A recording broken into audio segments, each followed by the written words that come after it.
The room smelled like floor wax, and the particular kind of cold that only government buildings hold, a cold that has nothing to do with temperature and everything to do with the weight of decisions made inside them. It was a Tuesday in March, the kind of morning that couldn't decide whether it wanted to be winter or not. And the Millhaven County Courthouse had been open for exactly 43 minutes when Richard Caldwell of First Continental Consolidated Bank adjusted the knot of his Italian silk tie for the third time, and looked across the aisle with the settled confidence of a man who had never once in his professional life been surprised by the outcome of a legal proceeding. He had reason to be confident. His firm had been pursuing this particular property foreclosure for 8 months. They filed every document correctly. They had observed every deadline. The digital records were clean. The title search had come back without encumbrances, and the outstanding debt figure, $287,000 in unpaid principal and compounding interest, had been certified by 3 separate actuarial reviews.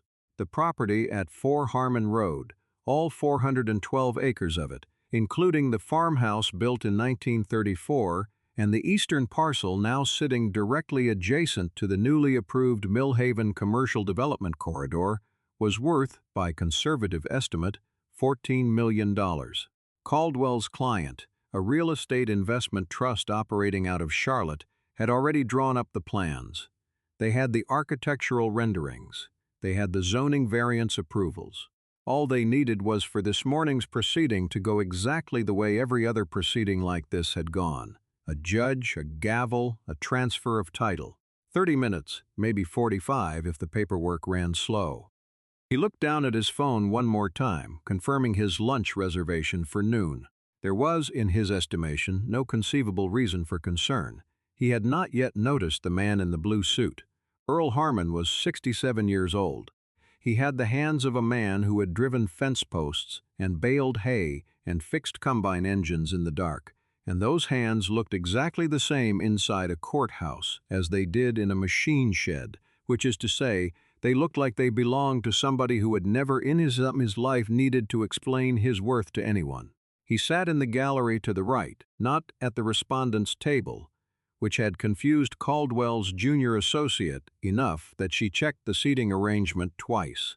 He wore a blue suit that had come from the JCPenney in Greenfield 4 years ago during a sale, and it fit him the way clothes fit men who don't think about clothes, adequately, with a certain honest straightforwardness. No silk, no Italian leather. A bolo tie with a turquoise stone his late wife had bought at a roadside stand in New Mexico in 1998. On his lap, held loosely in those large and calloused hands, was a manila envelope. Legal-sized, old, the kind with the red string closure that nobody used anymore. He had not opened it. He had not spoken to anyone. He had simply sat down and waited with the patience of a man who was very good at waiting. The Honorable Harlan Whitmore, 61 years of age, 22 years on the bench, entered the room at 8:53 and settled into the chair behind the elevated desk with the unhurried economy of motion that is either the product of extreme self-possession or extreme fatigue. And in Judge Whitmore's case, it was both. He had presided over more than 400 foreclosure proceedings in his career. He did not enjoy them. He found them to be the least interesting form of legal proceeding, which was not a statement about their importance, but about their predictability. They followed a channel, and the water almost always flowed the same way. He had reviewed the case file the previous evening and had found nothing unusual. A delinquent account, a verified debt, a property in line for transfer. He called the proceeding to order. Richard Caldwell rose immediately and began to speak with the crisp, calibrated efficiency of a man who billed by the hour and wanted this particular hour to be very short. He laid out the bank's position in exactly the way it had been laid out in the filing. The original mortgage assumed through inheritance by Earl James Harmon upon the death of his father Clarence in 2009, the subsequent payment irregularities beginning in 2019, the formal notice of default issued in the spring of 2022, and the compounded outstanding balance that now stood at $287,000, $412.16. He spoke for 9 minutes. He was precise, and he was organized, and he was by every visible measure correct. Judge Whitmore nodded, made a note, and then looked toward the gallery. He had noticed the man in the blue suit as well, and there was something about the way the man sat, that absolute stillness, that complete absence of anxiety, that had pressed itself into a corner of the judge's attention and stayed there. He asked if the respondent was present. Earl Harmon stood up. He did not hurry to the table. He did not look flustered or overwhelmed. He walked to the respondent's chair with the same measured pace he used when he walked his property line every morning before breakfast, which is to say, he walked like a man who knew exactly where he was going and had already been there 1,000 times. He set the manila envelope on the table in front of him. He did not open it yet. "Mr. Harmon," the judge said, "do you have counsel present?" "No, sir," Earl said. "You are representing yourself today?" "I am." Caldwell exchanged a barely perceptible glance with his associate. It was the kind of glance that contained an entire editorial.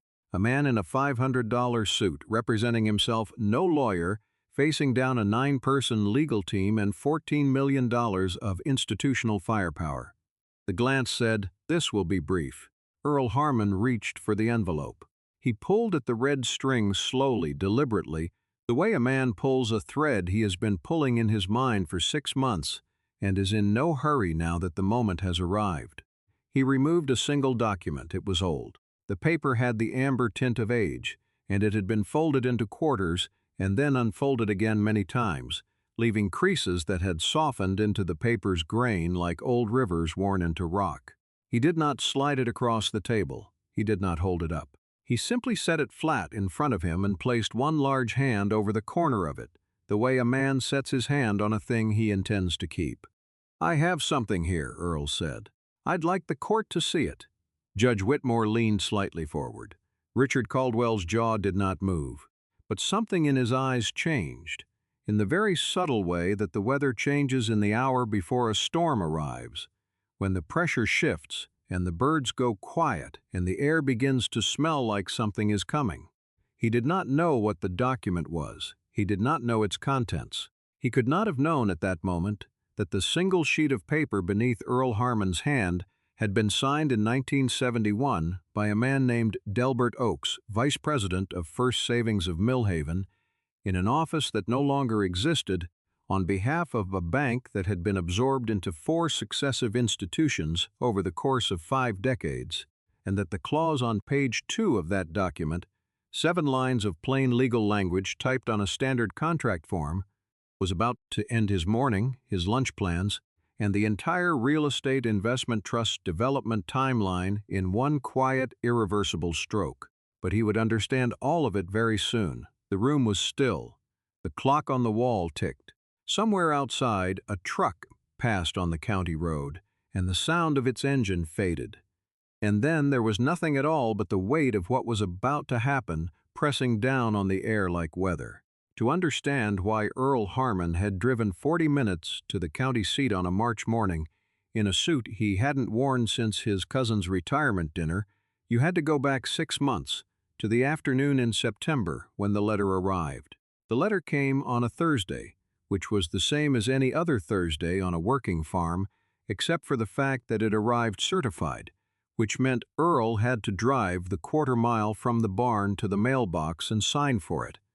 And the act of signing something before reading it felt to him like agreeing to something he did not yet understand.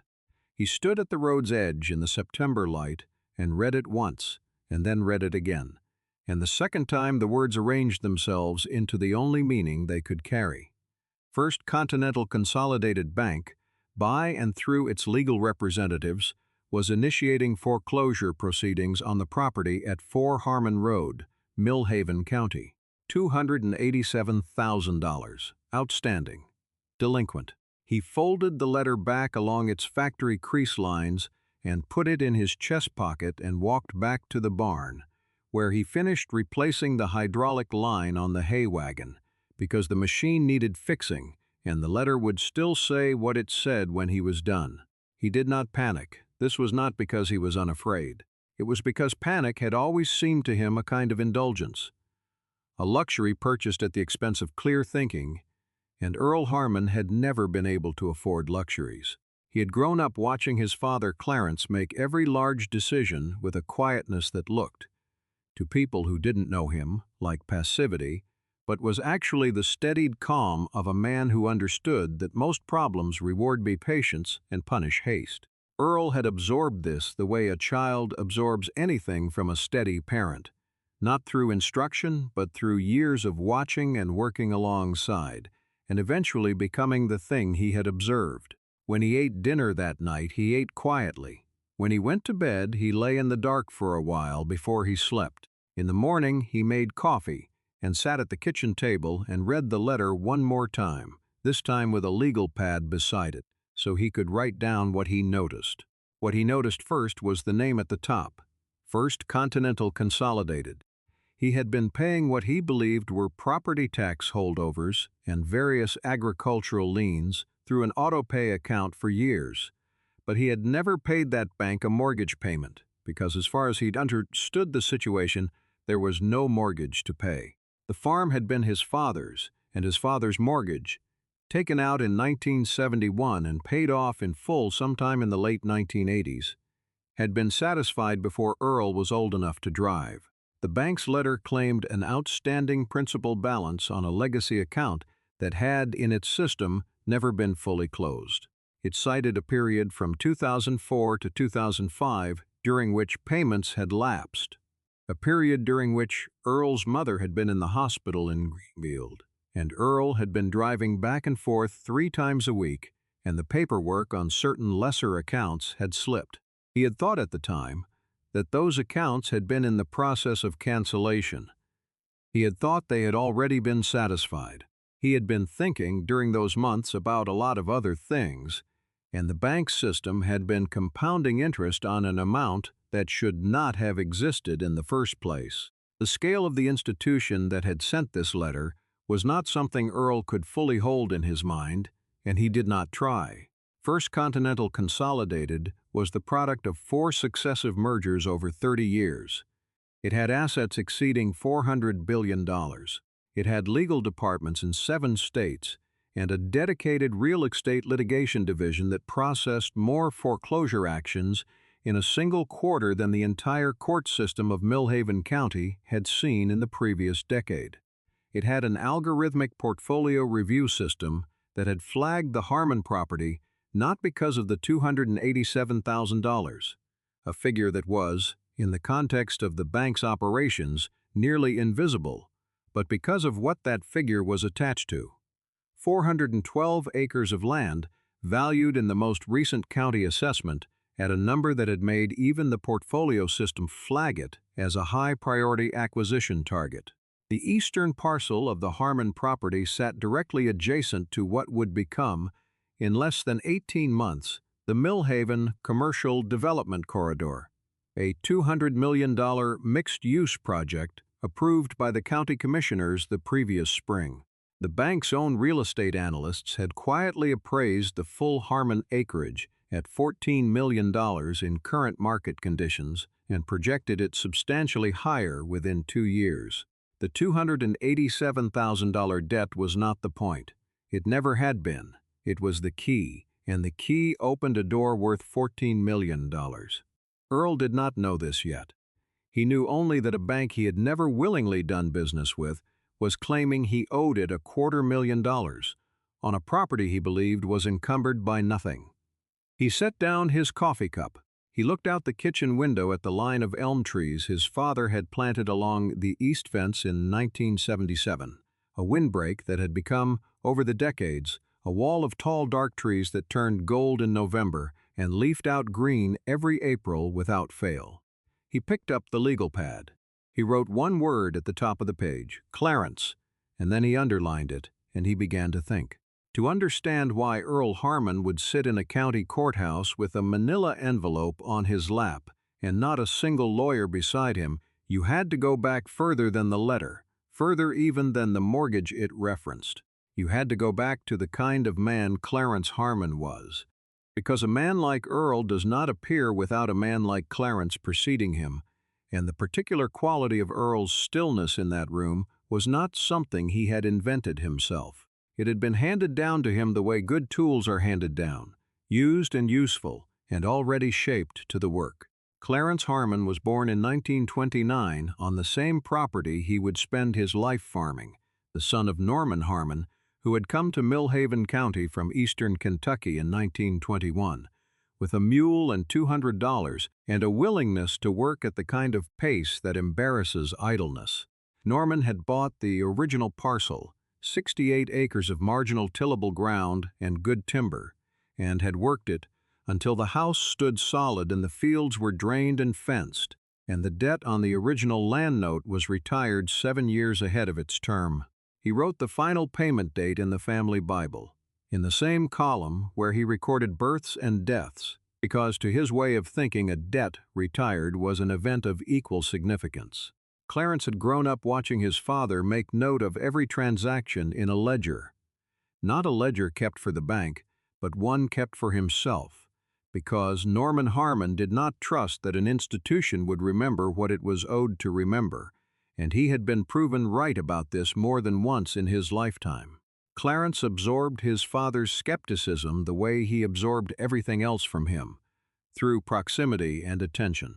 He was 16 when Norman died, and he had already been running 2/3 of the farm's operations for 3 years because Norman's health had declined slowly over a long period, and the farm had declined with it, or it hadn't, depending on whether Clarence showed up, and Clarence had always shown up. He took over fully in 1945.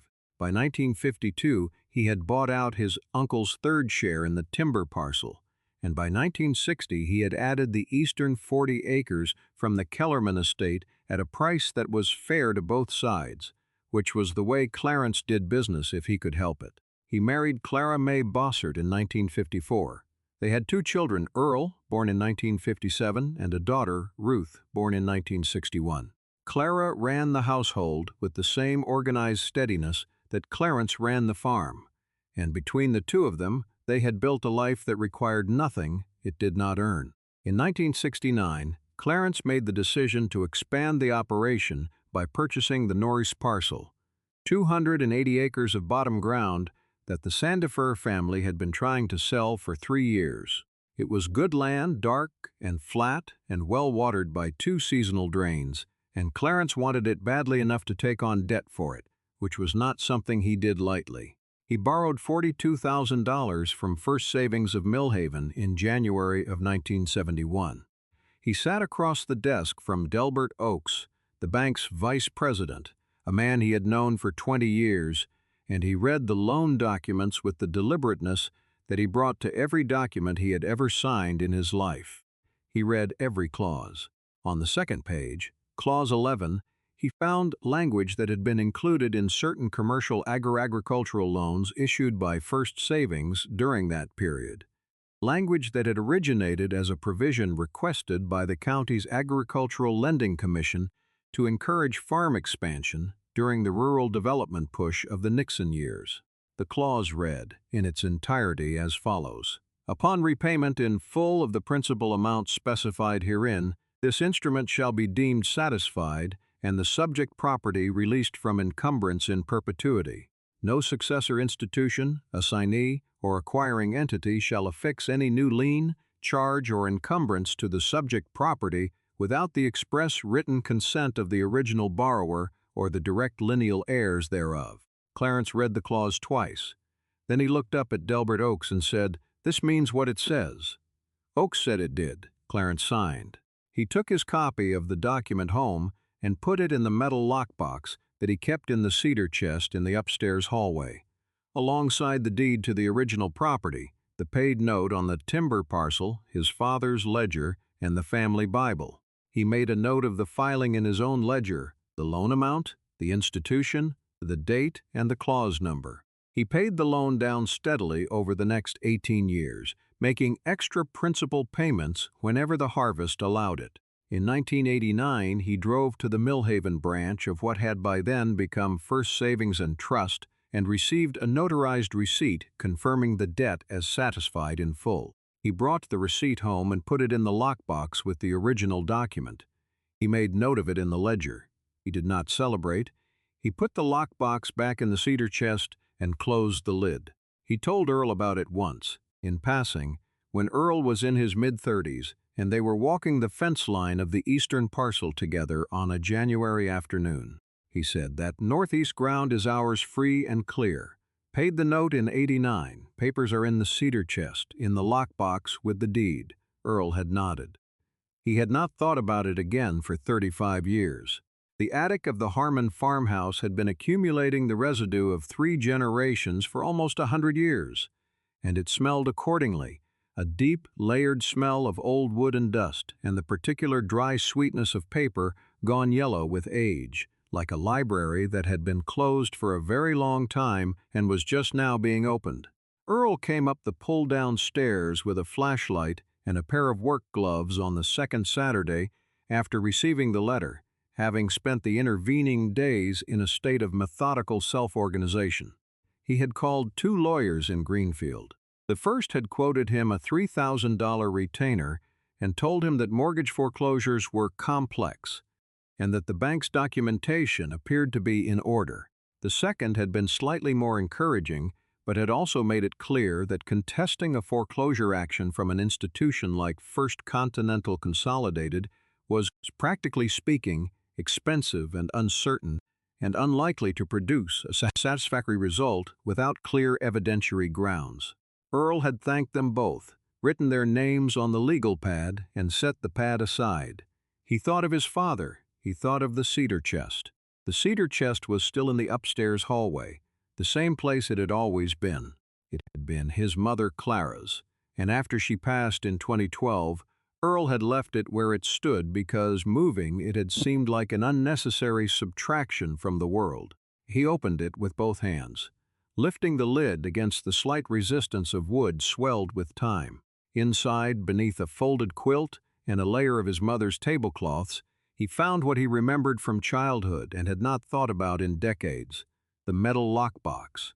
It was painted army green, the kind of small, strong box sold at hardware stores in the 1950s and 1960s, and it had a small lock that he knew from somewhere in the back of his memory took a particular flat key.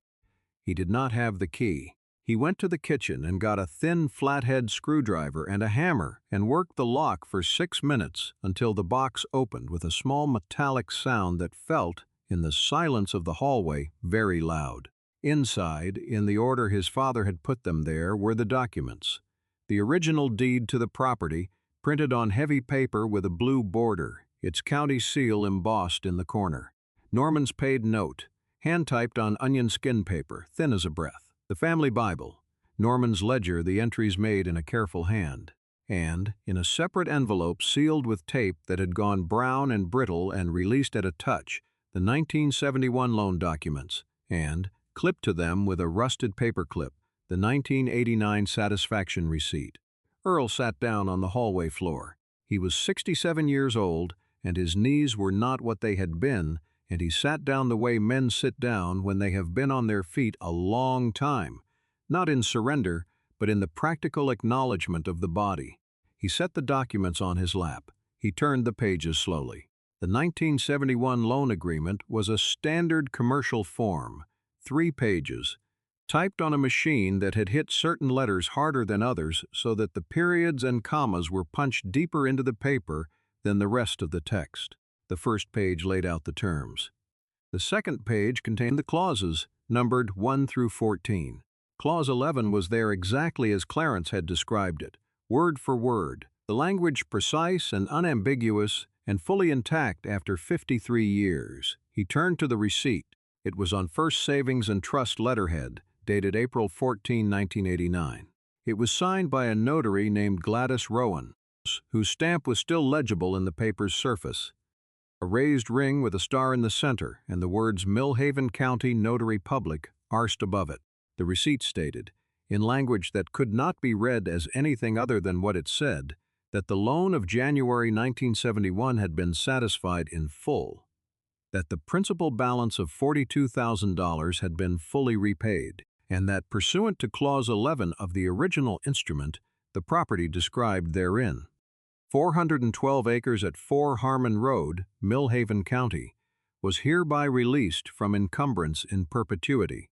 There was no ambiguity, there was no fine print, there was only the language and the notary's stamp and Gladys Rowan's signature in blue ink, the pen having pressed the letters into the paper firmly enough that you could feel them with your fingertip, still raised after 35 years.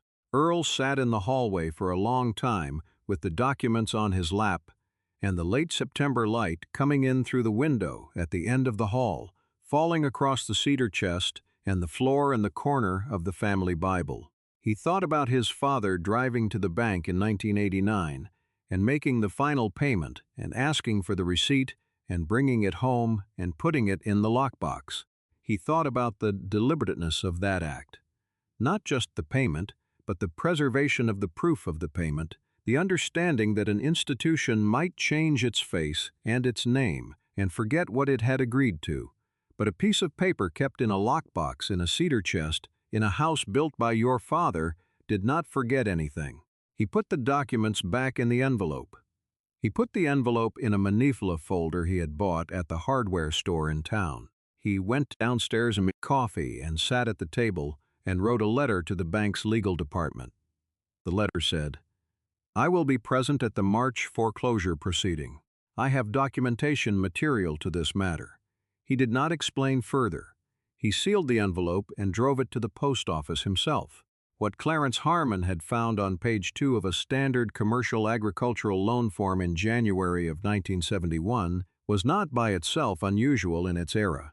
Clause 11, in the version that appeared in First Savings of Millhaven's lending agreements during the years 1969 through 1973, had been drafted at the request of the Millhaven County Agricultural Lending Commission, a body established under the Rural Development Act of 1968 to encourage the expansion of family farming operations in rural counties through favorable lending terms.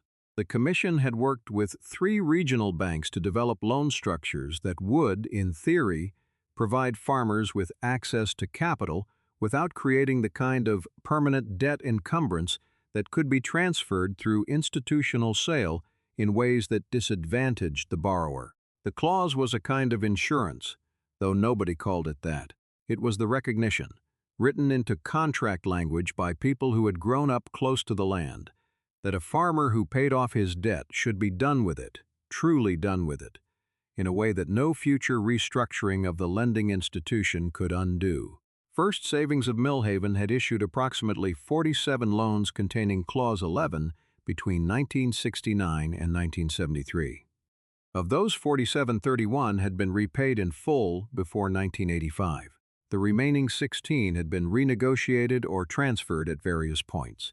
And of those 16, 3 were still technically active in the bank's records when First Savings was acquired by Regional Trust of Indiana in 1987.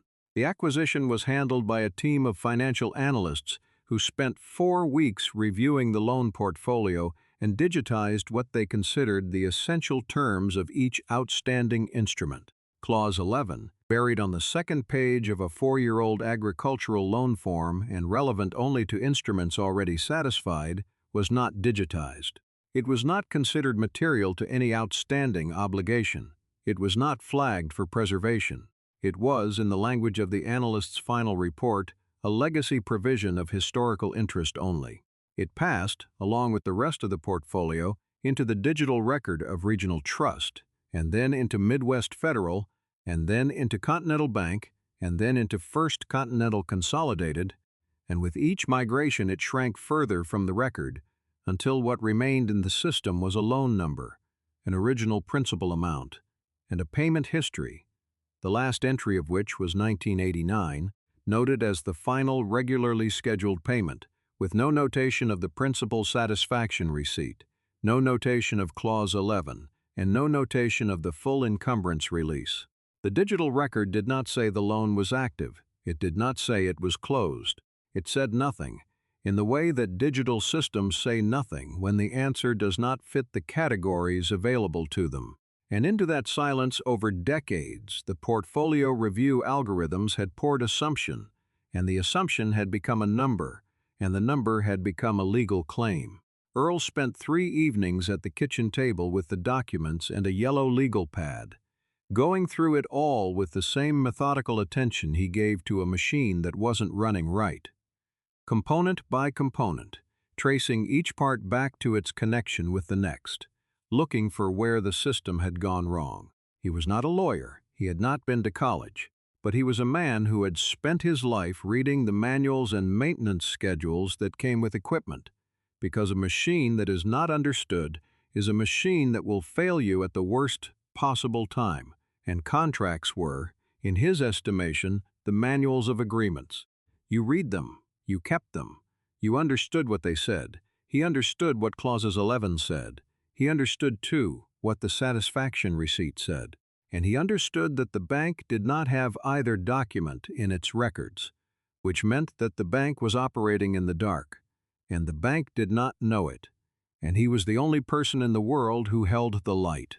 He called the county recorder's office and confirmed that Clause 11 in the category of legacy agricultural lending provisions was an enforceable property covenant under current state law, a fact the recorder confirmed in a tone of mild surprise, as though he had not expected to be asked about it. Earl thanked him. He hung up. He wrote at the top of a fresh page of the legal pad, Clause 11, original 1971, satisfied 1989, receipt notarized, encumbrance, released in perpetuity. Beneath that he wrote, "They have none of this." He set down the pen. He closed the legal pad.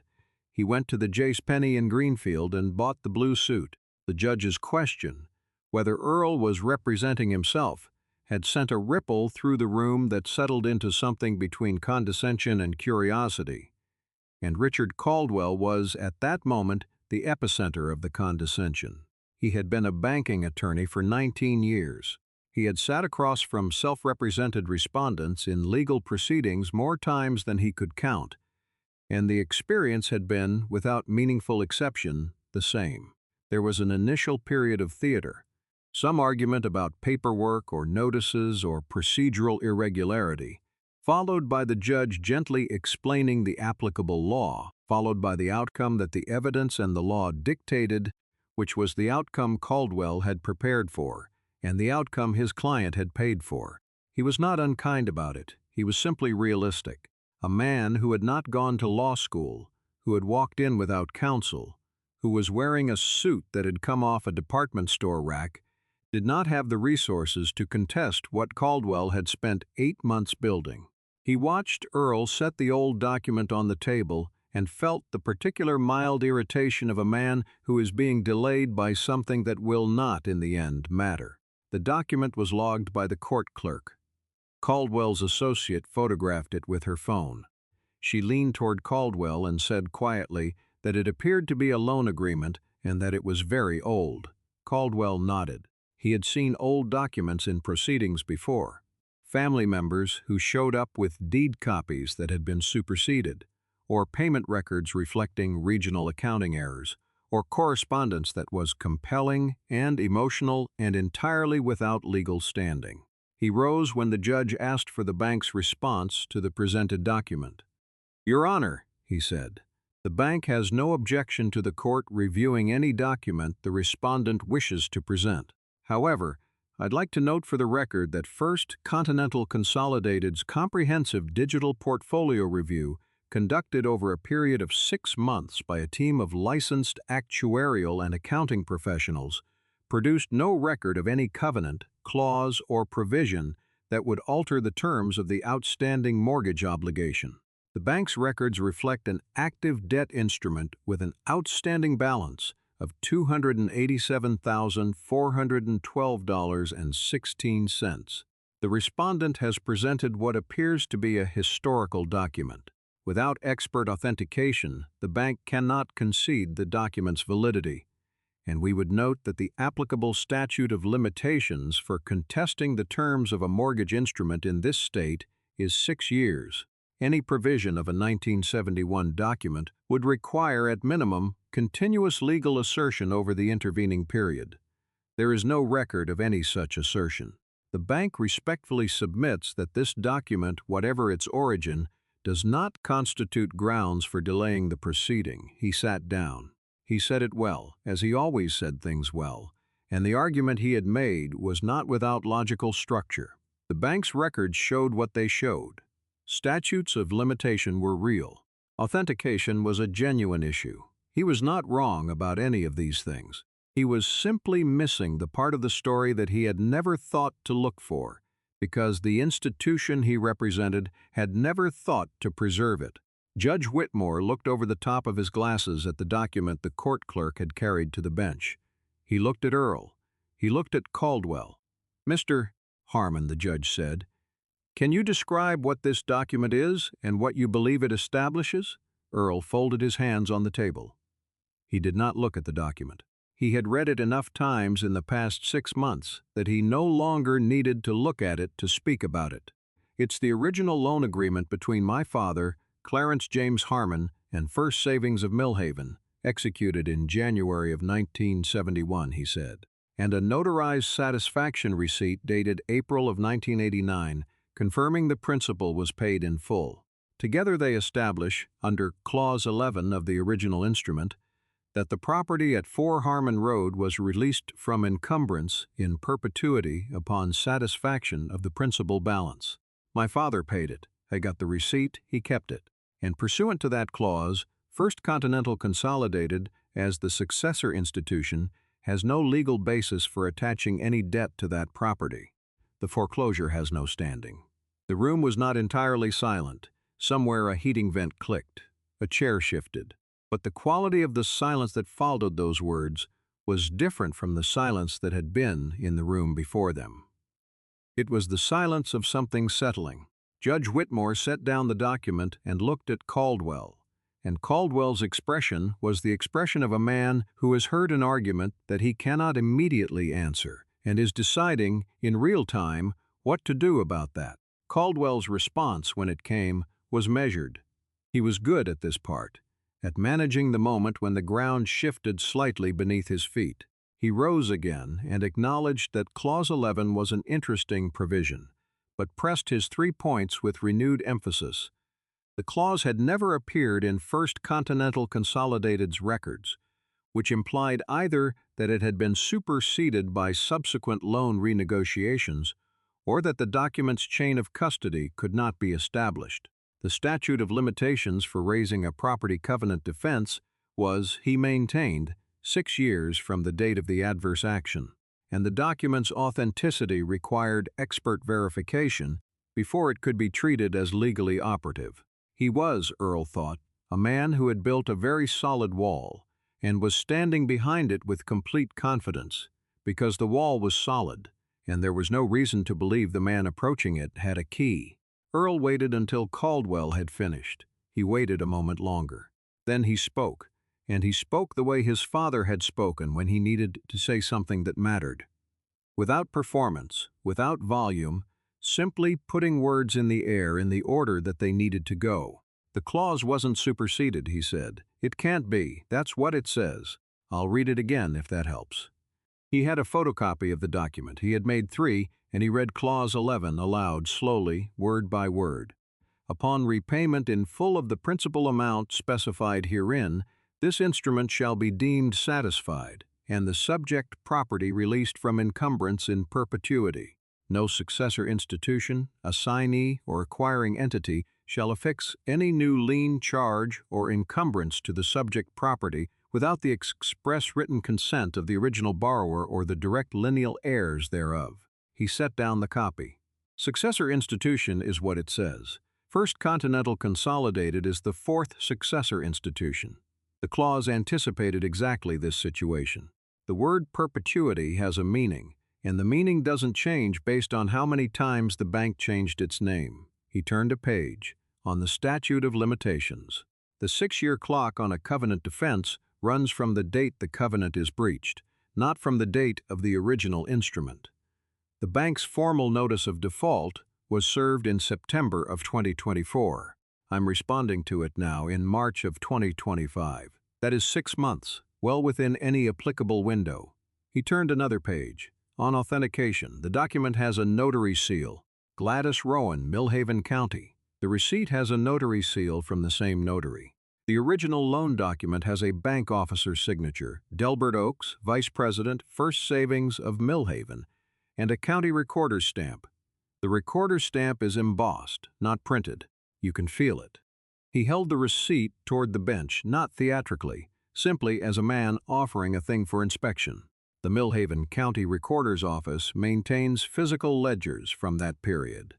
The 1971 registration should be in the 1971 Agricultural Loan Register. If you'd like to call them, I'd invite you to. He set the document down again. He had said everything he needed to say. He did not add to it or embroider it or look around the room to measure the effect. He simply waited. It was the shape of the argument that was damaging Caldwell more than any single point within it. Earl had not raised his voice. He had not argued emotionally. He had picked up each of Caldwell's 3 points and placed them back on the table, slightly rearranged, so that they meant the opposite of what Caldwell had intended. The clause explicitly addressed successor institutions.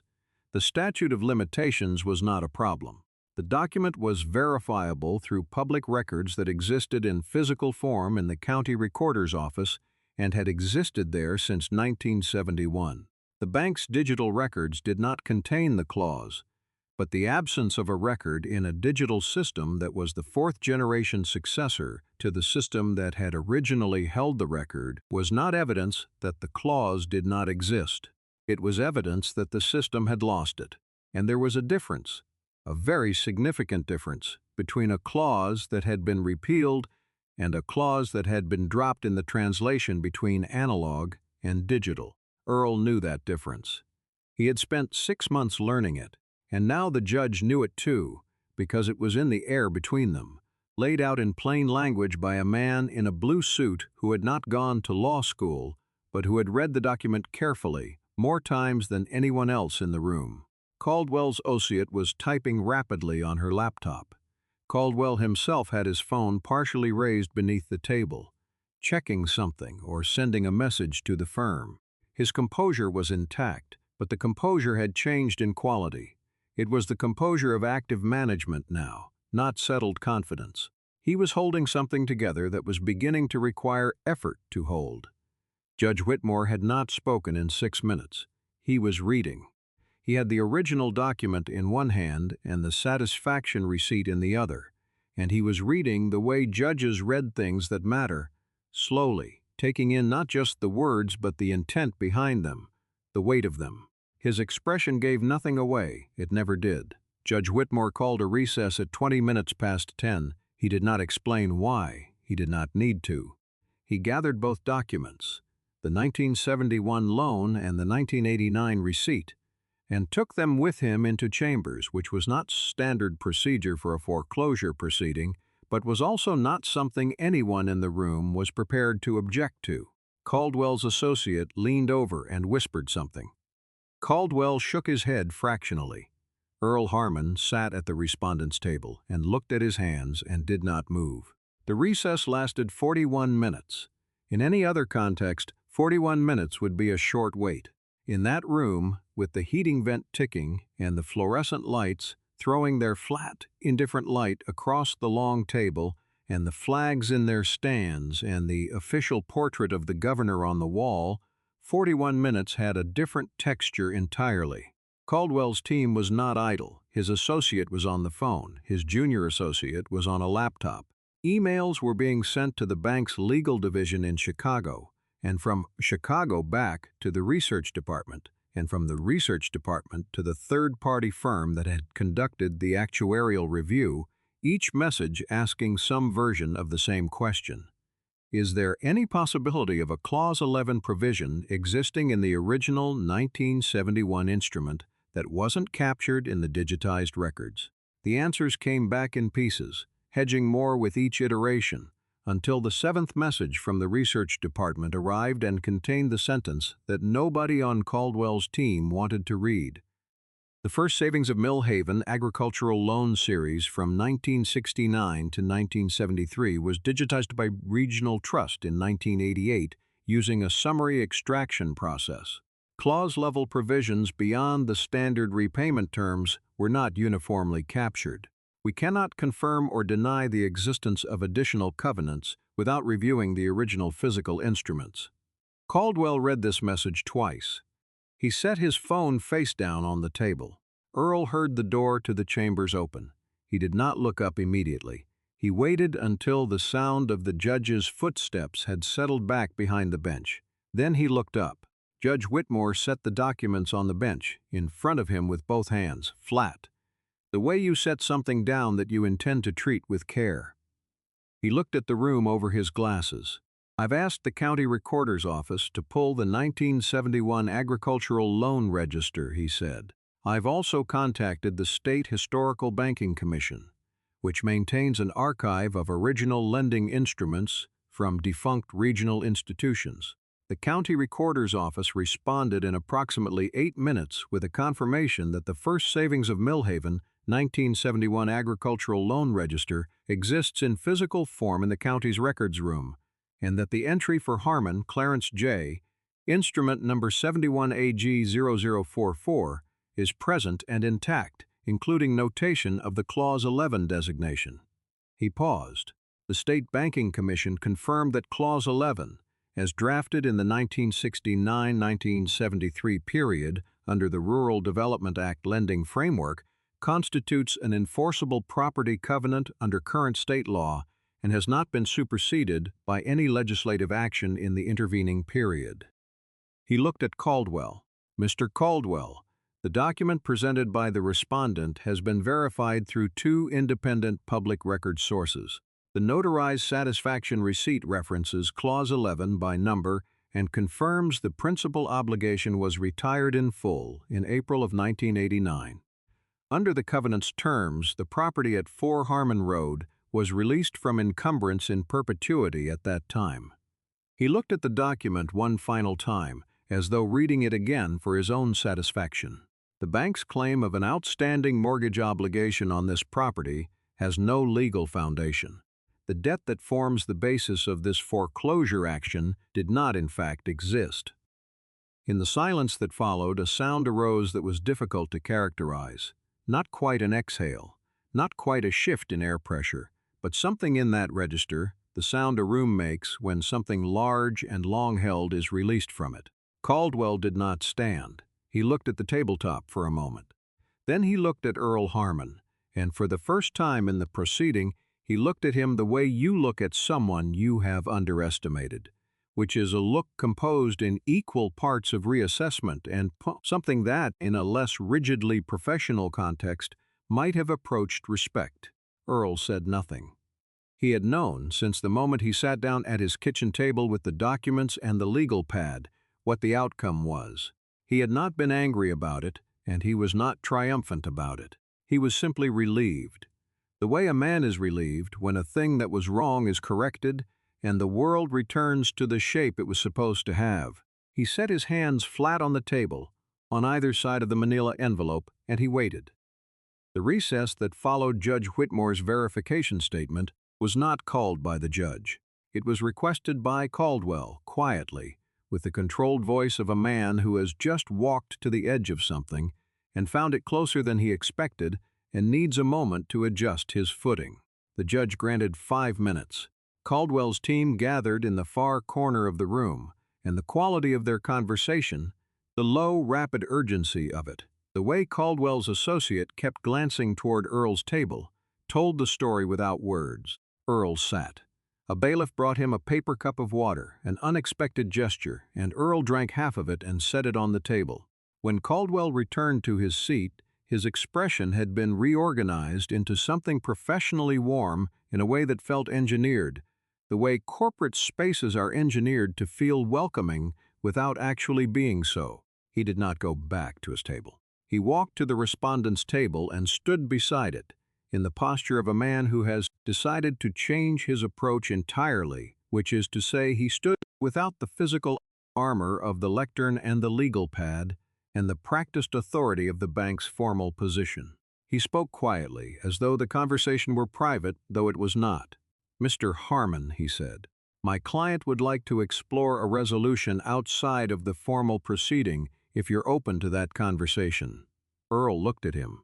"The bank has authorized me to present the following," Caldwell said, and he named a number.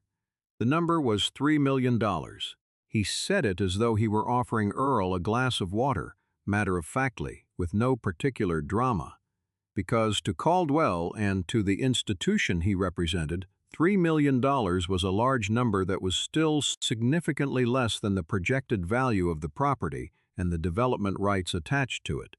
And therefore it was a rational offer, a containment of losses, a business decision. He said the offer would be structured as a full and final settlement, a cash payment in exchange for the execution of a deed transfer. Voluntary, formally documented, legally clean. He said the bank would also, naturally, withdraw all adverse credit reporting related to the foreclosure action. He said the closing could happen in 30 days. Earl looked at the cup of water on the table. He looked at his hands. He took approximately 4 seconds, which felt in the room like considerably longer. "No," he said. Caldwell waited a moment, perhaps expecting a counteroffer. None came. He tried again without changing his expression. "Mr.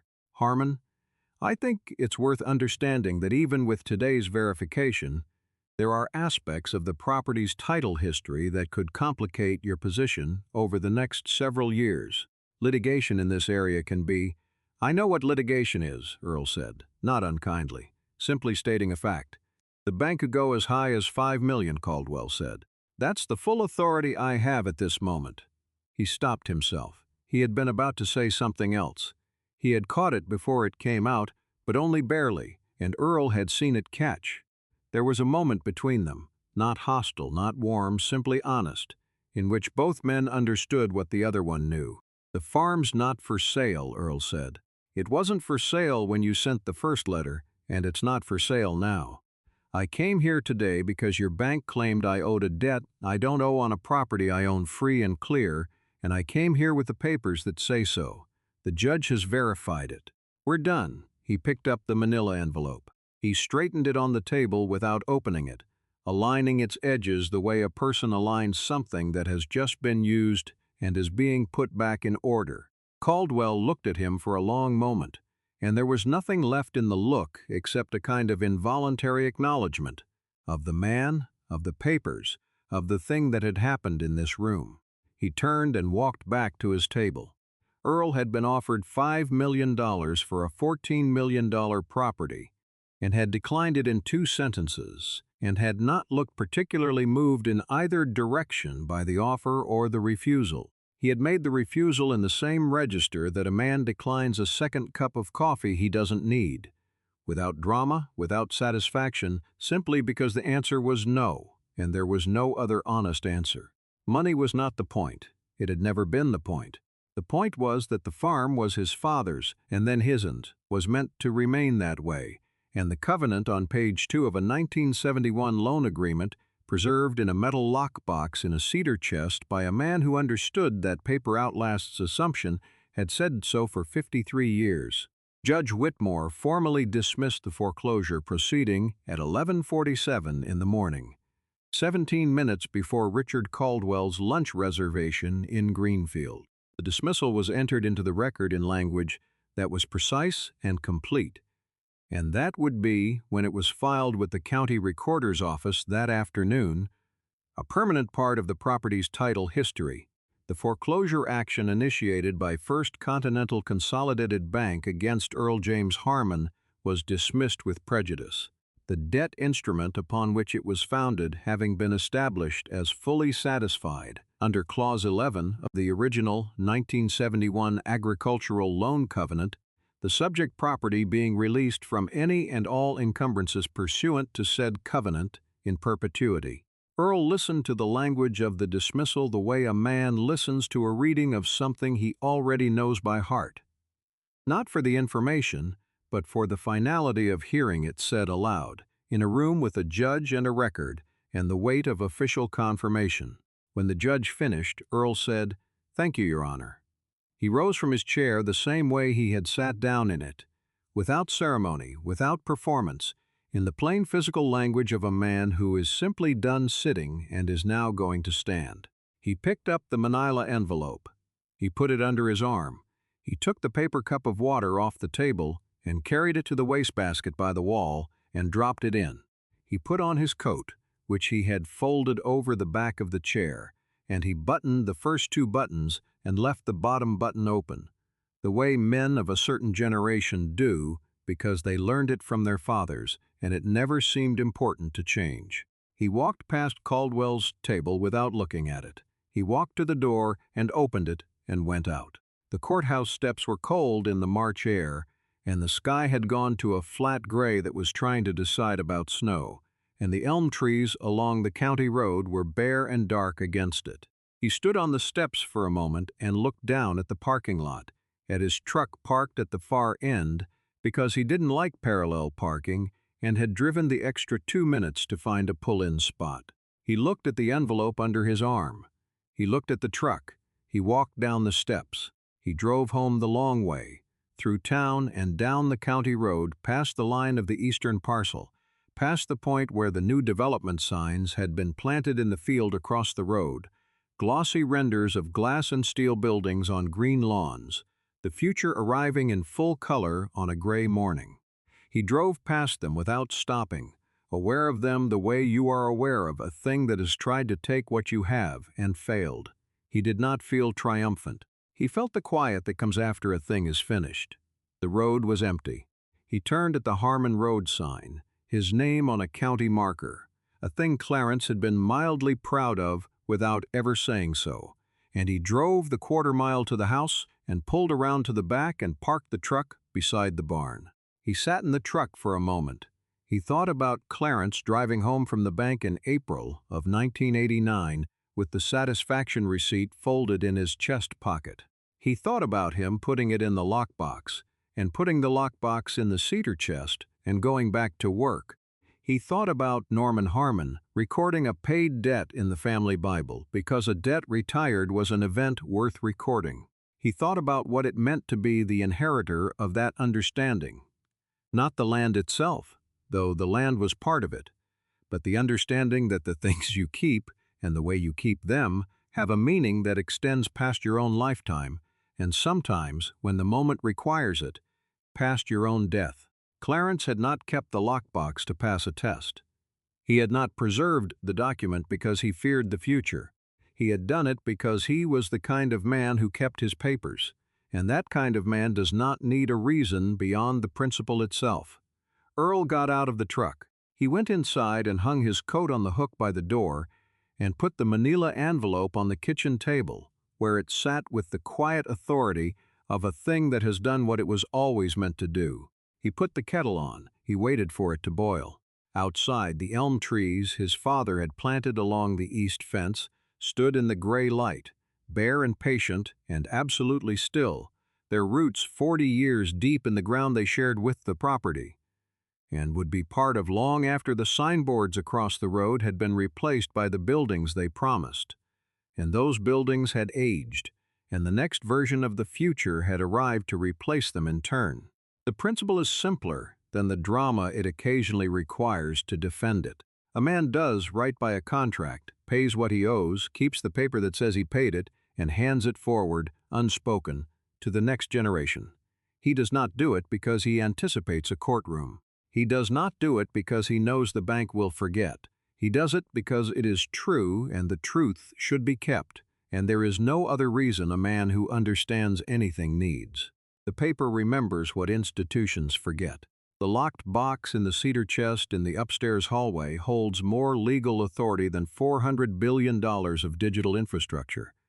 Not because paper is magical, but because the man who put it there understood something that the bank, across all its mergers and migrations and algorithmic reviews, never had the patience to learn, that precision preserved does not decay. It simply waits, and while it waits, the world keeps moving. New stories accumulate in filing cabinets and courthouse ledgers and attic trunks across the country, towns whose names you haven't heard yet, in handwriting that belongs to men and women who are already gone but whose signatures are still pressed into paper with the full weight of their original intention. Out in the hill country of central Kentucky, a woman named Alma Pruitt is sitting at a kitchen table that has been in her family since 1948, and she has just received a letter from a utility corporation claiming an easement right-of-way across the back 40 of her grandmother's land. Land that her grandmother paid in full in 1962 and had recorded something in the Harlan County Courthouse that the utility company's land department has never read and does not know exists. The letter arrived on a Monday. By Wednesday, Alma had found the document. By Friday, she understood what it said. She is patient. She is quiet. She is not afraid. Stay with us.